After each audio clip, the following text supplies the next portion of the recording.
Good evening, everybody, and a really warm good morning to Jack, who's joined us all the way from the UK early in the morning, which is super appreciated. Learning Club today is on creating an example area, which is a chapter or step 4 in Ryan's Tierney's book. So the format is the same as normal. So try and introduce Jack as best I can without having met Jack before, and then get Jack to fill out his introduction and tell us his story about his journey in 2-second lean and also about his experience in creating an example area. I've then got a few questions to lead off the discussion, and then we've got questions or speakers from Retief, Edwin, and Phil. So to introduce Jack a little bit, I've been watching Jack's YouTube channel for a long time. Briefly, Jack owns JJB Corporation in the UK, which produces sheet metal products and seems to have the full process in-house from what I understand, from design, does all kinds of things like laser cutting, folding, welding, powder coating, and obviously dispatch. Jack started his business around 2013 and I believe discovered 2-second lean from Paul Acker's video in 2018. His team produce an amazing daily improvements video every day and also hosted the Lean Summit very recently. So I'm super grateful if Jack could probably introduce himself far better than me and take 5 or 10 minutes to also share his insight on example areas, because I believe he's got a spectacular set of bathrooms and a really cool cafe or lunchroom. So Jack, the floor is yours. Good evening, everyone, and morning if you're from the other side of the world. So, Tony, your introduction was perfect. That's exactly how it is. But, just briefly about me, that when I first discovered lean, it was 5 years ago, 2018. No longer, 7 years. Wow, time goes quick. It was always a difficult journey for me. And one of the reasons was because I'm quite an introvert. Like in a group scenario or at school, I was always kind of the quiet person. So when I discovered lean and I before I read the 2-second lean, I kind of see Paul's YouTube because I spend a lot of time on YouTube. I went to Japan with him, and then as I learned, and the first thing you have to do is the bathroom. But as well as doing the bathroom, was you have to host a daily morning meeting. And at that point, I had 12 employees. And I was too scared to even do that. And I was, looking back now, I'm thinking I didn't even talk to my employees as a group, but very much so that personal growth. I had to do it. Obviously, I'd done it, but I pushed myself and I made it happen. So I've always been very persistent. This is what we're doing. A lot of people find a bit of struggle when they give up, but I've been very persistent and kind of kick myself in the ass to make it happen and do it. You have to be brave and challenge yourself, basically. So yeah, what more would you like to know, Tony, or anyone? Well, as our topic is example areas, did you start off with an example area in your facility, Yeah, and what was it? indeed. So, like I said, when I come back from Japan, I had the apprehension about doing the morning meeting, and I'm a bit of a slow learner. I need a lot of repetition to learn. So, and I'm not totally studious with taking notes. I come back to Japan with a notepad, but I was like, my mind was blown. I just discovered lean and discovered Paul. So I literally just focused on the bathroom. I spent 3 weeks doing it. I didn't actually record it. I wish I did now, because that would have been great to look back on. And I haven't got pictures of our kitchen and break room before, because before it was just one small room, one Yeah. toilet.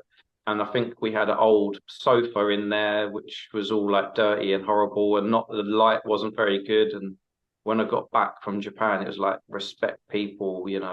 And Paul was like, you start in the bathroom. It's the smallest area that generally everyone has, to set a standard and show what's going on. So I spent 3 weeks re-kitchen our kitchen and bathroom. That was the example area. And I remember after it being done, we had a heat wave at that point, and it was 30 degrees C. So for us, that's hot. Maybe not you guys. And I remember sweating in there for 3 weeks. And then when it was done, I took everyone in there and I said, this is an example of how the whole factory is going to be. On the other side of the factory, it's in one of my 2018 videos, actually. We've got one main room and it's like half full of crap, excess machinery, and just, how it is. We just had crap everywhere. And looking back then, I remember thinking, am I lying to myself and lying to everyone that everywhere is going to look like and be like this bathroom? And I kind of couldn't really see it or believe it myself. But because I was persistent, I made it happen. So now I'm at a point where, sure, we have loads of waste, but the look and feel what we have going on is exactly what we aimed for. That example area, I guess the bathroom is what Paul recommends. And why do you think that is? Is it because Well, everybody because uses it? everyone uses it.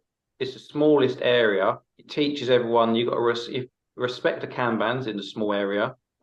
Everyone is on a rota to clean it in the morning, so it shows humility and respect of people. And when you use it, we're teaching everyone leave it better than you found it. So the next person can have a nice experience when they walk into the bathroom. Even with our new bathroom, our video is on YouTube. If anyone's not seen it, it is 5-star. It's amazing. We still have point to this day where we do have a very good culture. We still get watermarks and some things left, but we improve the process, retrain, play in the morning meeting. We learn about it again, why we do that. So we didn't just build it and it creates the culture. It is a slow moving thing. So yeah, but it's very important. You have to do it. There's no questions. You just have to do it. Do you think it's essential to start with the bathroom, or could you choose another area? I guess you could, but everyone uses the bathroom at least once, twice, 3 times a day. Yeah. And if you're teaching about respect of people, 3S and Kanban, if your bathroom's not done, surely people will be, well, we're all sharing this facility and it's a mess, but you want me to organize my tools. Yeah, you can do it another way. You can do it the other way, but I think it's a bit hypocritical. You've got to perfect. Start in the bathroom, then kitchen. Yeah, definitely.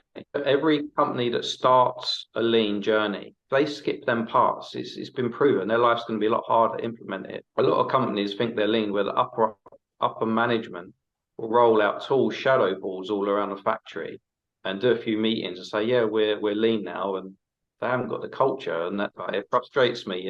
The corporate lean. And it's all about the people. You have to inspire, and it can be done with an amazing bathroom and kitchen space. And so if you've got that amazing bathroom and kitchen space, it offers these opportunities to show elements of lean, right? You mentioned a couple of them just then. So there's the opportunity to teach Kanban, the respect for people, daily 3S, or what other things should you be doing with an example area like?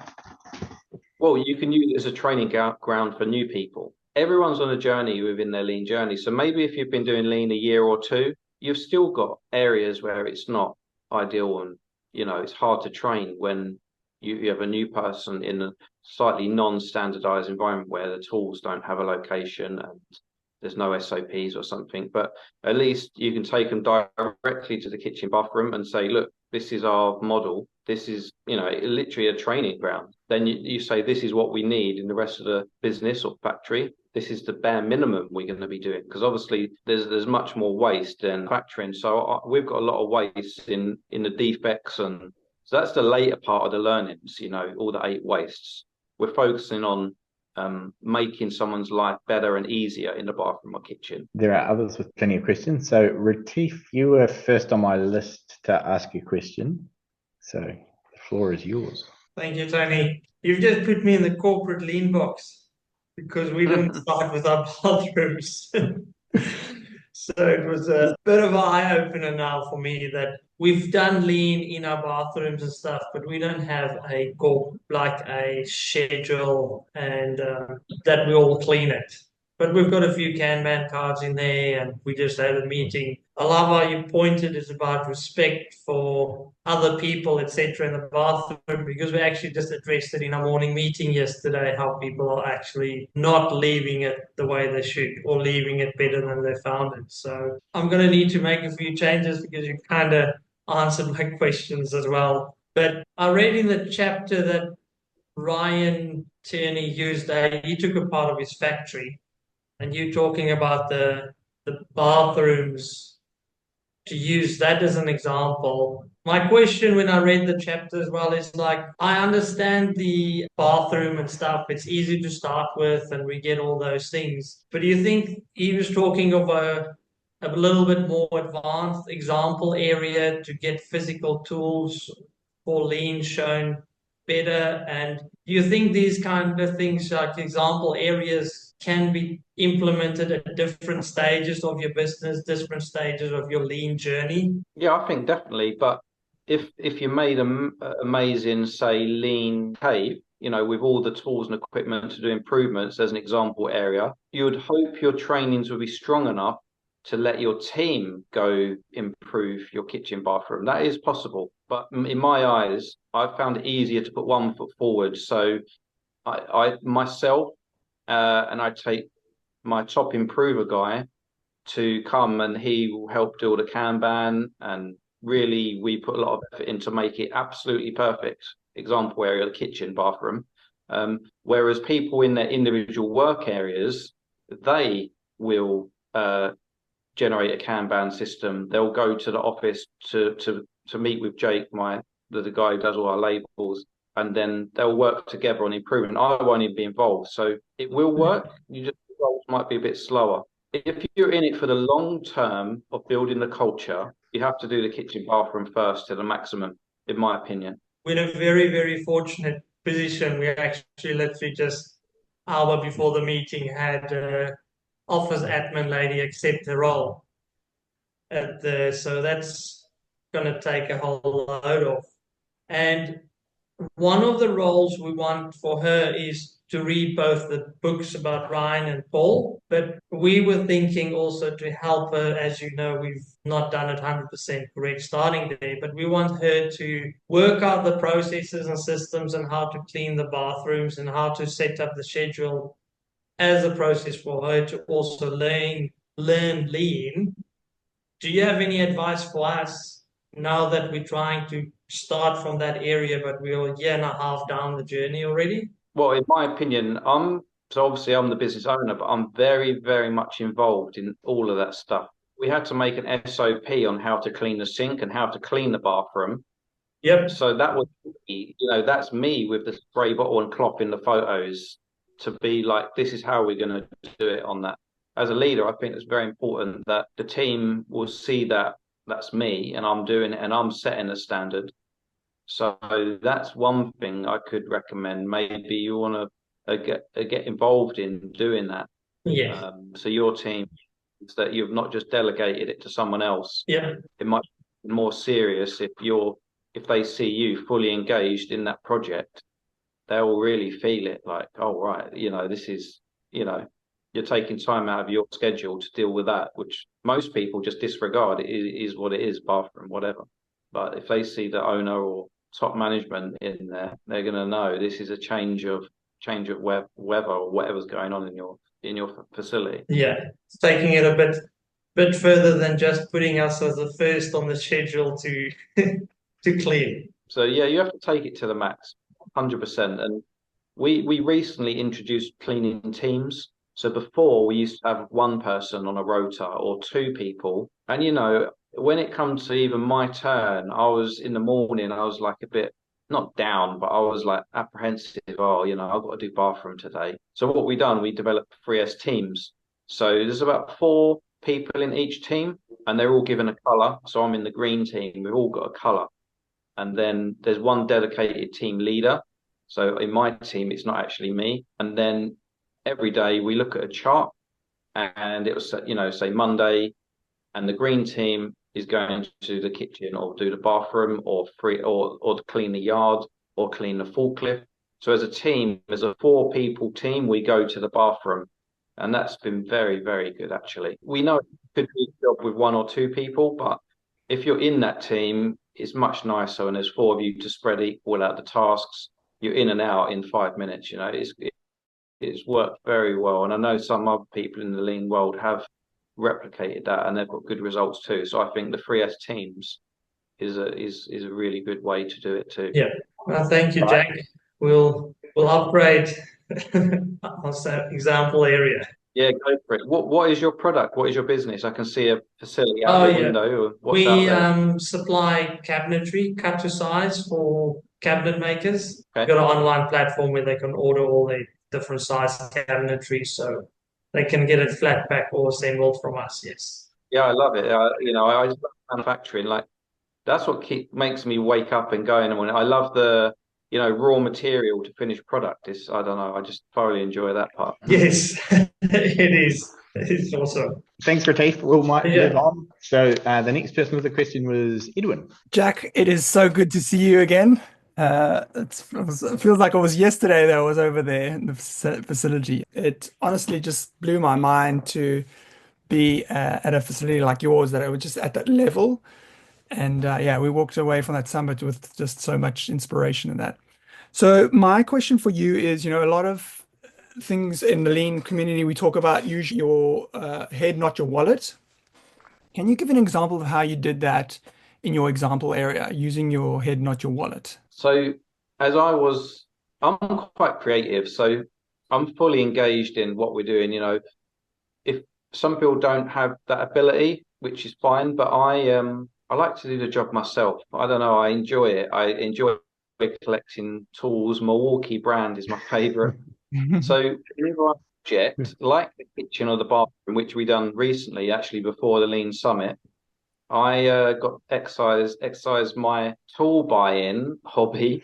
So I expanded my personal tools. I'm using my head, not my wallet. So if I call in a contractor to refit our bathroom, they probably would have said we want 20 grand. But in my thinking, I can spend a grand on tools. I bought like a Milwaukee track saw. It's an aluminium profile when the circular saw runs along it. That was nearly a grand. And I was like, do I really want that? I didn't really need it, but what's my other option? Call in a contractor for 20 grand. I can do it myself, spend a grand on tools that I don't have, but now I have that tool. So yeah, sure. That in my mind, that's using my head, not my wallet, even though I had to use my wallet for the saw. So I got my tool set up and then I was able to do our bathroom and the refit, which we've done recently, it cost 5 grand and we done it in 5 days. I mean, when Paul come, we done a little video on it and he was like mind blown. What the hell? Wow. You know, and for us, we're in the countryside. We're a small factory in the countryside in Norfolk, UK, and to have our bathroom is like being in a five-star hotel one. But that was done not with our wallet really. 5 grand is nothing. We bought in the partition. You've just got to be very thoughtful. And my way of approaching a project like that, I don't deep dive into all the wastes and make it too technical. I don't have a notepad of all this, my lean learnings about the project. I go into it saying, I know I'm doing it. So I say to myself, right, what's the cheapest, easiest way to refit the bathroom? Cheapest, easiest. Because, firstly, am I going to build the partition walls out of stud and then plasterboard them? I'm thinking, no, I don't want to do that. Because remember, I'm doing it. It could be cheap, but can you imagine the time and labor building all the partitions? So I was like, I don't want to do that. So that would have been cheap, but it's not easy. I found a ready-made company online that does all the partitions. A lot of the companies online, you have to submit a drawing or request an engineer to come to you. So that's not easy. So I don't want to do that. So I searched the web for a company that where online I can put in the dimensions of the cubicles I want.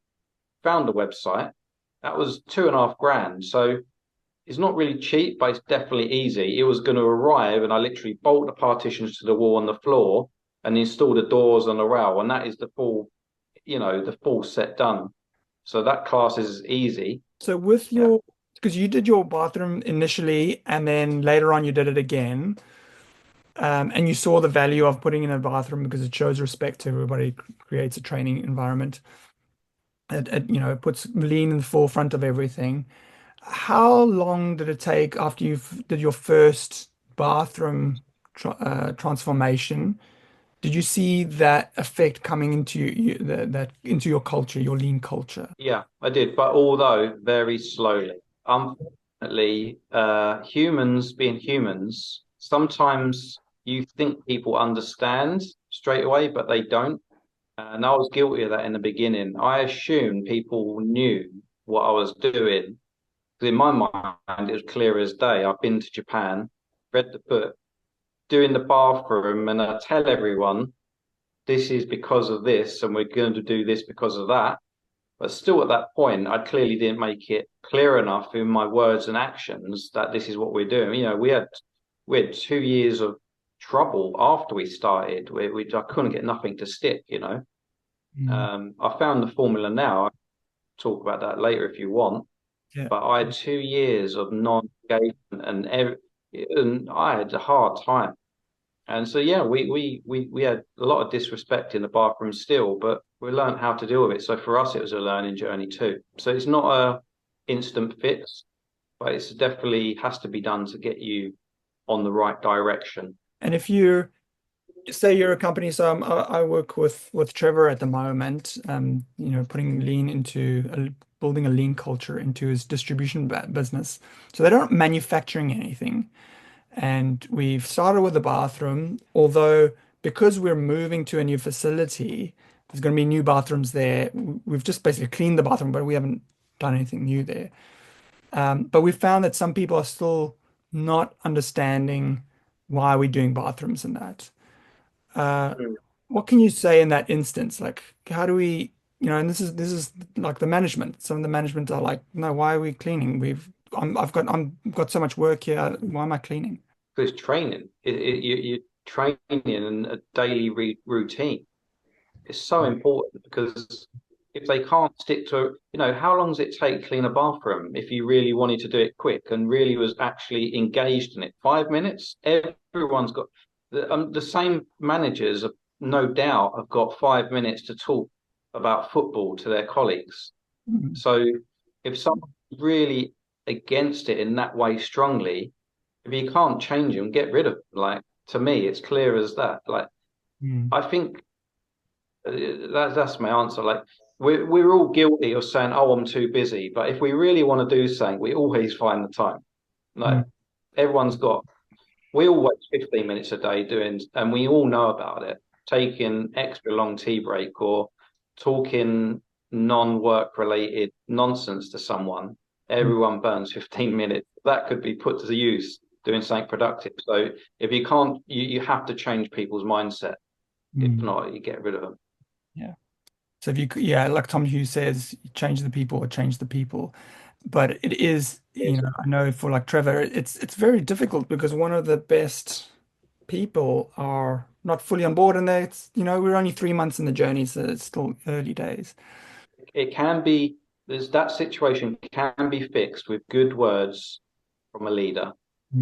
You know, not everyone's a born leader. I'm not. I still struggle with things. But as long as you set the expectation and make it clear what's going on, and that's what we need to succeed, if then they still fight against it, that, you know, there needs to be words that maybe this isn't the place for you.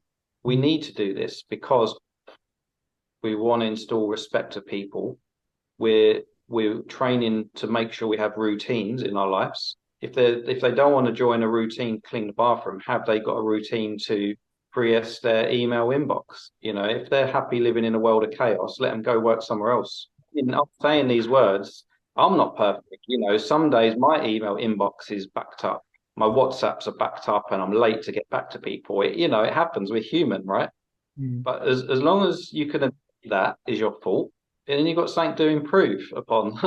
So, yeah, I'm not the strongest leader, and I do have emails not replied to in time, but I know what I need to do to improve, and it's simple as that. And I've got there's no question of doubt. I'm in it for the long term, and this is what I want to do, and I'm going for it. So as long as someone's got that mindset, you should be all right. I mean, I think that's my general experience just in business, right? Is you've got to really clearly set an expectation of what it is you want done. Otherwise, it's a struggle to get people to understand what it is they should be working on.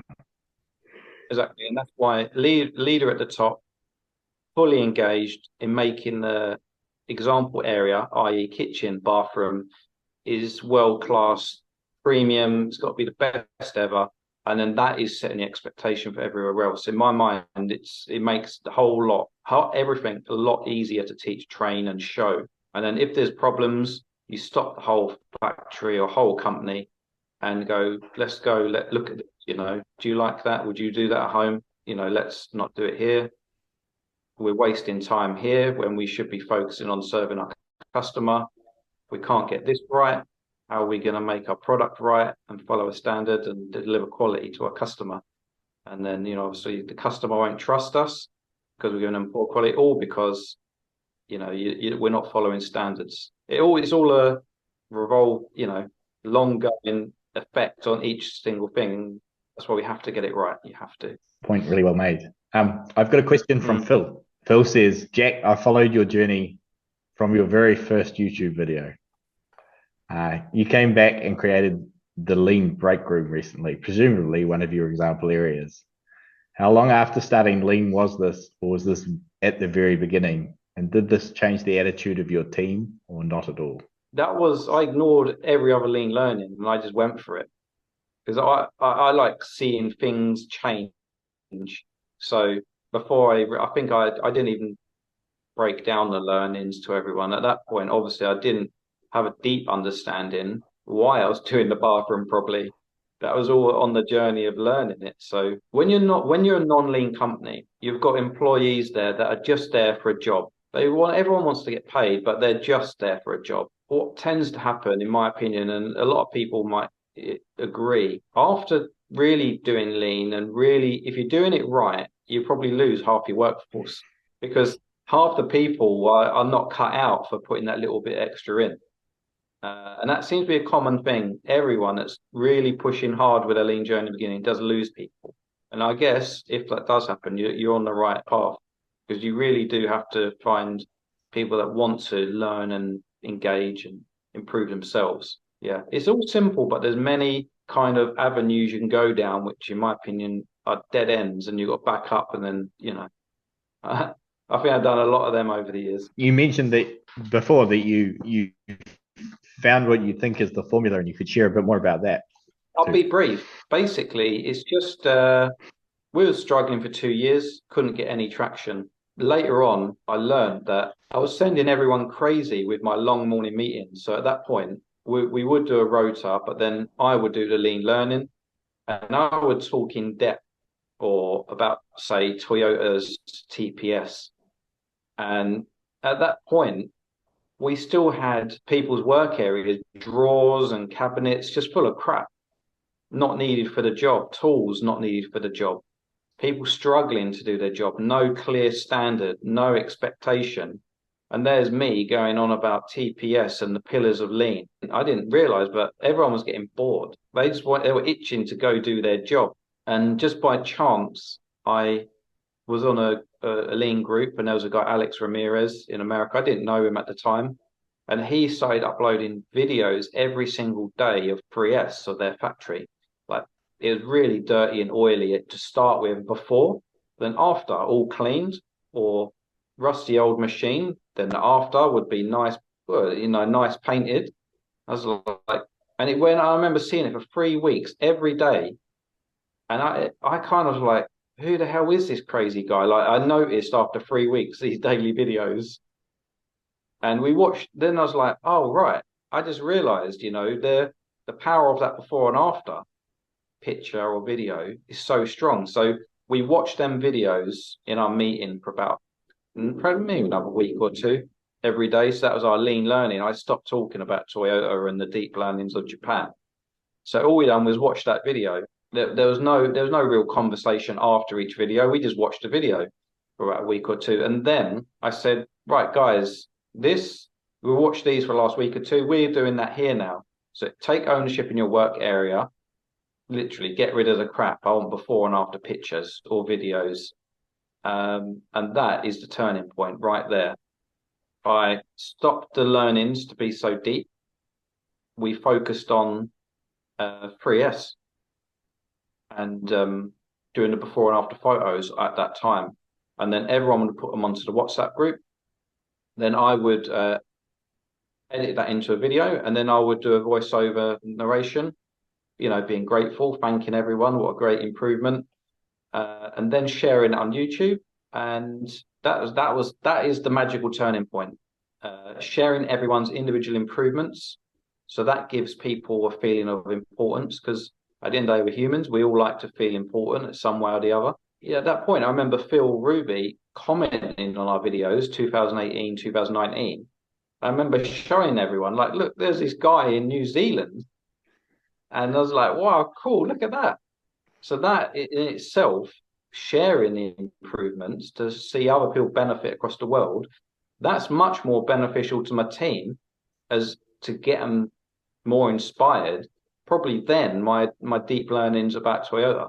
So that is so you want to make people feel important. You're going to celebrate their improvements. And since that time, we've done 850 daily improvement videos. We're not YouTube famous or nothing, but to get 300-400 views a day on an improvement video, we love it. Like that part of that keeps us going. And myself, like, I don't know. If I didn't do that, I wouldn't be here right now. So sharing the improvements is a powerful thing. And I think there's a sense of gratification that comes from that. So that's highly recommended. Keep it simple.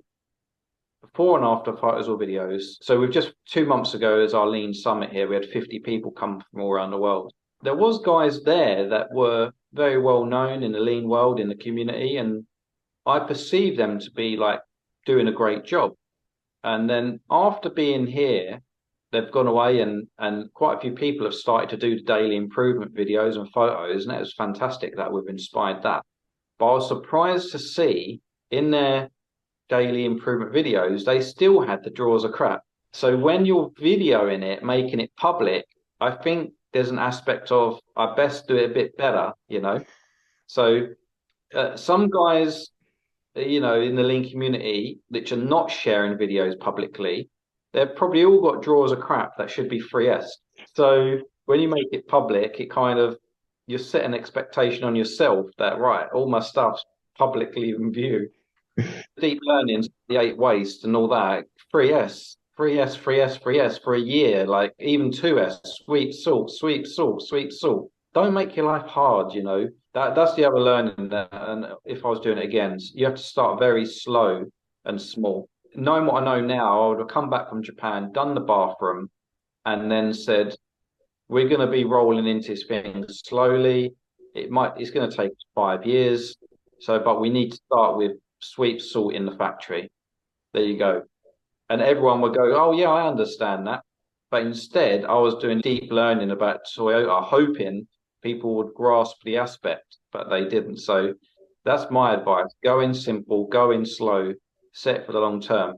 Right, guys, we need to clear away the crap out of the factory. If there's tools not used, let's get rid of it. If we've got excess inventory from years ago that's never going to be touched, get rid of that. You'll see people's creative juices get going when I know it's waste, but we've got to throw some stuff in the dumpster, like get all that crap out, let's go. And they'll feel the change. They'll come to work the next day excited to change something else. And that's how you need to do it, in my opinion.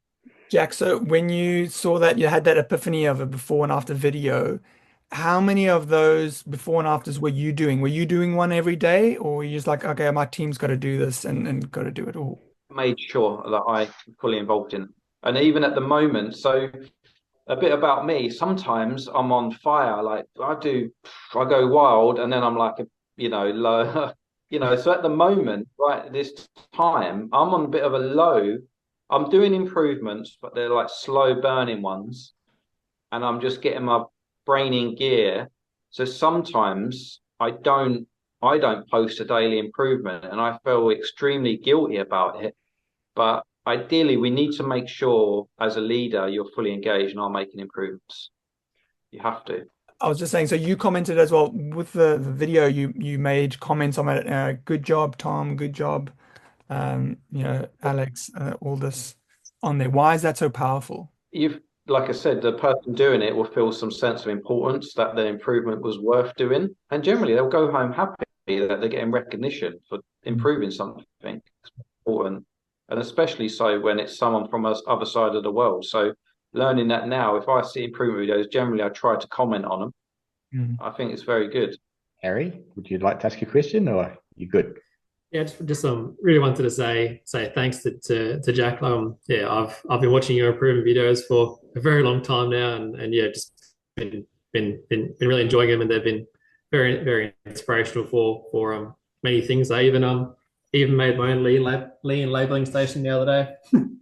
to copy yours a little bit, and yeah, it's just been great, and yeah, I've really found that sharing improvement videos has been really interesting as well. Like with just the feedback you get from all over the world is pretty cool. I'm still working on getting our guys to do the same, but yeah, no, it's been really good. Just yeah. So thank you. Yeah, no, great, and that's exactly what's happened just now. You showing me the label station. I'm so happy. Like, I can't wait to tell the guy, Jake, in the office about that, because that is exactly one of the reasons why we do it. For us now, that is actually a product. But I'm more happy that you've replicated it there in wood than when we sell it. We do get messages from people in the lean community around the world. Can we buy your product? And I say, well, why didn't you make your own? Because why do we want to ship this all the way to America or Australia and challenge people to make their own? And you've done a great job. And I love it. You've got the blue labels on it. Can I have a look at that again, actually? Yeah, bit of work in progress still. Still got to put the shelves in the bottom, but yeah, it's getting there. They got little trimming. And you've got the trimmings bin like yeah, you've got as well. That is awesome. I'm so happy. And yeah, amazing. That's your example. Yeah, 10 out of 10. Very good. All right. And Caleb, did you have a question you would like to ask Jack? Yeah, probably just a couple of things first. Observations on some of my learnings from what you've been talking about so far is one of the things which I gathered from you and which I've always endeavored to do, but I think just making it really clear, never expect workers to do something that you're not prepared to do yourself. And that great example which you talked about earlier about doing the bathroom, if people can see that you're prepared to get in there and get dirty, then and you're the boss, then who can actually put up their hand and say, no, I'm not prepared to do that. It's that leading by example. The other thing is like why the bathroom. I was thinking about this and in Australia we've got to travel some long distances and you pull into a truck stop. One of the places you don't want to go is a bathroom because they're generally terrible. But the bathroom is something which we do want to be able to go in and go enjoy. Not in the sense you don't like to have a dirty, horrible bathroom. And there's so many bathrooms around the country which I've had to go in when I'm doing deliveries and things like that. And you're just like, this is shocking. Having that bathroom as an example is something which everyone's going to go, wow, I'm pleased to be there. My question is probably a bit cheeky, to be honest. But I like your 2-second bean so much. Would you be offended if I had an Australian version here? No problem. I want that, I mean, I'd love to see it, but it's all about that sharing and culture. Like a few people at the summit were like, wow. I was like, well, do it in your company or country. I'd love that. All right, I might see whether we can do something similar, but I'll one of the things I'll be doing is sharing exactly what it looks like because we're going to have the opportunity soon to be building our own. Yeah, be modeling it off that, and because it's just such an inspiration. Yeah, if you need any pictures, just WhatsApp me and I'll send you pictures of our setup and what we used. But again, I've done very cheap and easy, obviously. I think this whole Yeah. build, I built this whole building. It was 20 grand. But if I called people in the kitchen would have been 20 grand. Yeah. We built the whole thing for them. Fantastic. Yeah. So yeah, we're very much the same. We manufacture laminated timber beams, and we make our own benches and all kinds of things. So it's Yeah, very good. All right, we're about out of time there, folks. So we'll probably wind it up there. I think that it's been really valuable to have you here, Jack. Okay. I think your insights about what the formula is and about starting in the bathroom and the kitchen have been really, really useful. And maybe I haven't made the best choices, but but on some things. But yeah, isn't that the way that there's always something to improve? So thank you very much for your time. Really appreciate you getting up early to join us. Maybe we meet one day. Yeah, exactly. Thank you guys, and anyone in the UK, obviously welcome to come visit us. No problem. See it with your own eyes. And I appreciate Edwin for setting this up, and Tony, thank you. Yeah, fortunate we do have Seating Matters. We went there early on. You know, I had guys that were very good. One guy in particular, he was against organising tools and seeing the waste. So we went to Seating Matters, and he was like, "Oh, right, this is what you're trying to do." But I think now there's a lot more content out there on YouTube. So that's, you know, you can inspire people through people's videos when maybe 5 years ago there wasn't. We only could look at pulls and fast caps, and some people thought, well, here's the author, of course he's going to do it. But at least, you know, nowadays there's probably 50 other people uploading 2-second lean related videos. But it's hard to capture culture. It's hard to capture when you walk in a room and people are excited, and that you don't get that always on a video, right? Especially when you're in a culture where people don't respect each other and they don't respect their customer or the processes. And so when they get there, when you walk into a company like Seating Matters or yourself, you're like, wow, these guys love their job. I want this.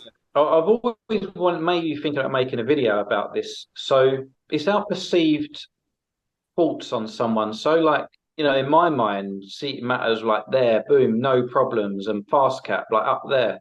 But after knowing these guys for an amount of time and speaking to employees, they do have trouble, and we do still too. So you kind of done that to us, put us there. You think, oh, everyone's happy, but that's often sometimes not the case. So we do have defects to customer. We have angry people. We have bad days here where it's not all happy and jolly. And we have to be careful that there's no such thing as this perfect happy place. And I think Ryan will probably agree, and Paul will say the same, that it's not all plain sailing, and it is like this. Like for instance, yesterday, for some reason, I didn't upload a public YouTube video yesterday because only 2 people done an improvement. So I think don't be so hard on yourself. And there is, yeah, I've learned this myself because I do it too. And it's only since speaking to people we hold high regard, they are delivering defects to the customer. Don't judge yourself too much and make it unobtainable that you're never going to get what you think you want. Yeah.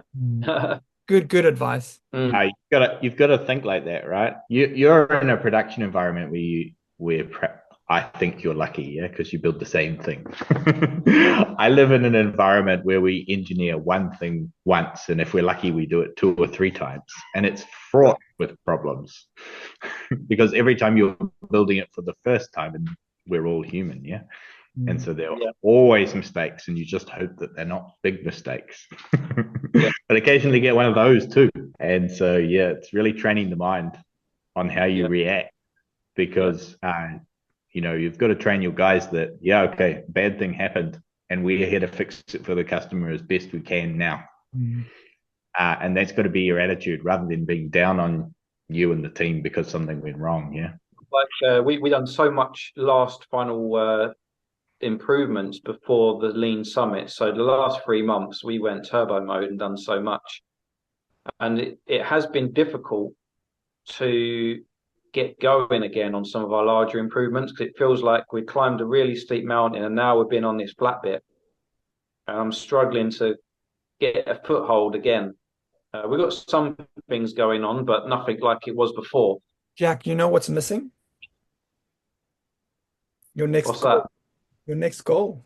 It's because the summit. I know. Oh, it was a smart goal, specific, measurable, achievable, realistic, and timely, right? So now you're gonna go, okay, guys, as the leader, let's do this. We're gonna head to this, and this might take us a year or 2 to go towards. But this is, and you got to have that vision. A lot of the guys here was like, loved it, and they were like, we're doing it next year. I was like, no, it don't work like that.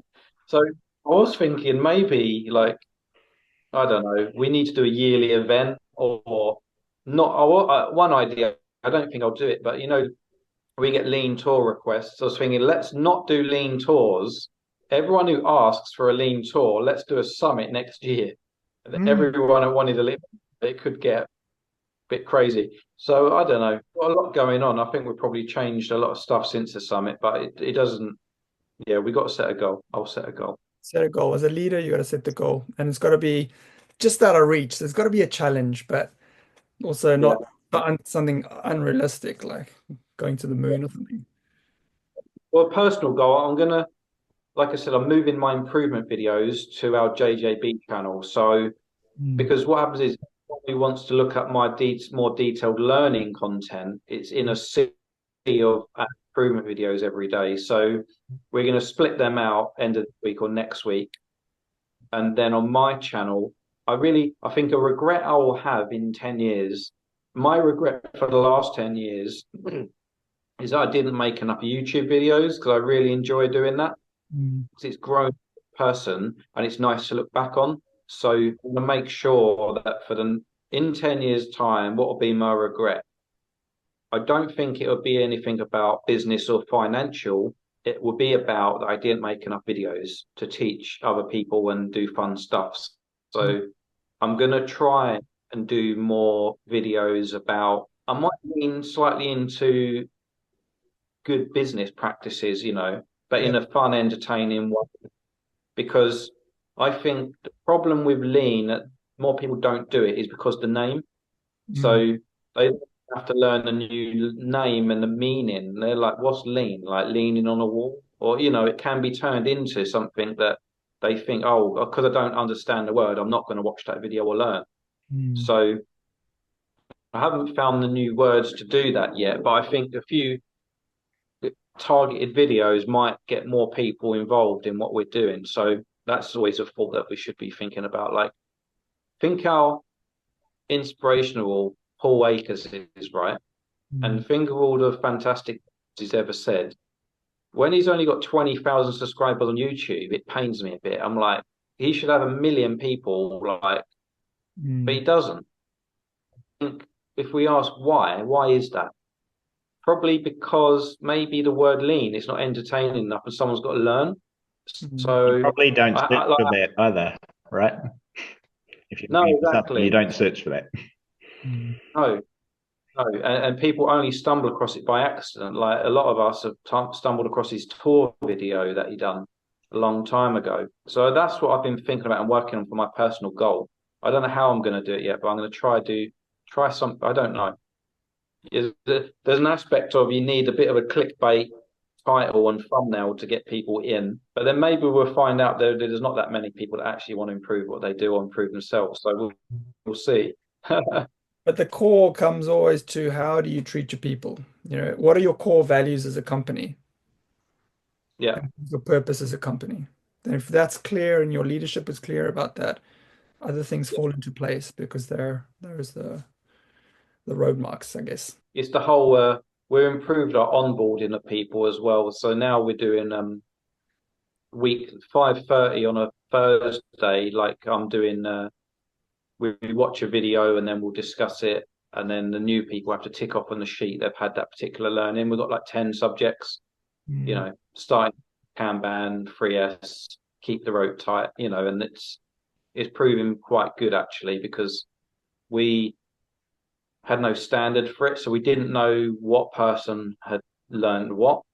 But now we clear black and white, they've had that training, that I think they feel more part of it. So we've probably got maybe 3 or 4 new people since the summit, and I think we've had one person in that in the past we would have said they're really good and kept them, but we got rid of them. We're just got higher standards now, we don't tolerate it. Like slightly, this person had a slightly negative attitude, slightly. So we're like, right, no, not having it. We didn't waste no time, when before we would have kept that person for a long time and let them mess us around. But that shows me your culture is very strong, because normally a strong culture, somebody comes in and just doesn't fit in, they're like, no, reject. It's not going to fit. Then already. Yeah. People, the undertone of the way they say it, like, oh, you really do that? You have to do that whole step there and there and there. It's like, no, that's not what we're looking for. And that was feedback from all my team, like, Yeah. Anna and Stu. They were like, get rid of her. I'm like, why? What? Oh, okay, let's get rid of her then. Okay, and then they realize, okay, yeah, so their voice is heard. I've had similar experiences, right? It's like you eventually get tired of the person and fire them, and then your team says to you, "Yeah, it was about time you did that." Like, come on, guys, you could have told me that beforehand. I guess that's a good celebration point for me that I've got there. That my team will there's a guy on the press break, Stuart. So what always happens, I'm very tight with him, but to a new person, Stuart just talks and looks like maybe someone who's anti-work or doesn't like me or the place. So new people always kind of befriend him and and tell him stuff. And he tells me straight away, like, this person's doing this or saying that. And yeah, so it's good. You have to create these relationships with our employees. When I met Stuart, like I could see this guy is awesome, like, and I could see the journey that he's been on, right? Because exterior, it hasn't changed yet. He's got that little bit shyness, but he comes with like excitement inside, and he's excited when he makes a little improvement and things. And that's a reflection of the work that you've done on him or with him, And that's what it's all Yeah. about. It's the journey of growing people.